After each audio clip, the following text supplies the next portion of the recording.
Kasim alikuwa kijana mwenye ndoto kubwa, akiwakilisha upendo wake kwa Neema kwa njia ya kipekee. Neema alikuwa kama wimbo moyoni mwake. Tabasamu lake dogo lilifanya moyo wa Kasim kupiga kwa kasi.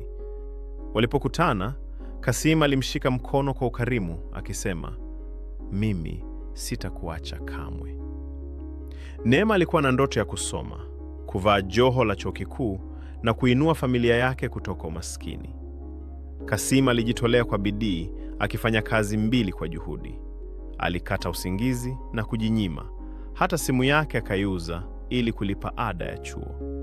Kila aliporudi nyumbani, Neema alikuwepo, akimshukuru kwa jasho lake.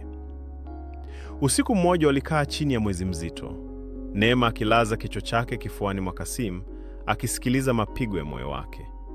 Hakuwa na maneno mengi, lakini upendo wao ulikuwa mkubwa kuliko neno lolote.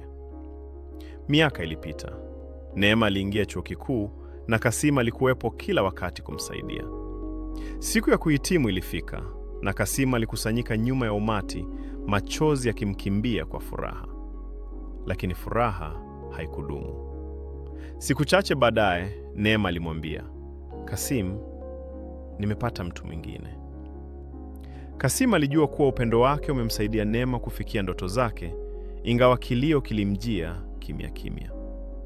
Miaka miwili baadaye, Kasim alikuwa mfadhili wa elimu kwa vijana wenye ndoto. Alikuwa amesomesha kwa jina la upendo na alijenga hatima ambayo yeye mwenyewe hakuwahi kuota. Upendo sio kushikilia tu, ni kujenga hata kama hautapata kurithi ule ujenzi. Tajuda Tech inakuja na hadithi kama hii ya upendo, bidii na mafanikio.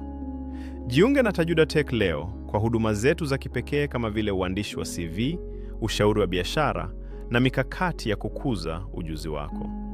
Tembelea Tajuda Tech kwa maelezo zaidi na usajili wa huduma zetu.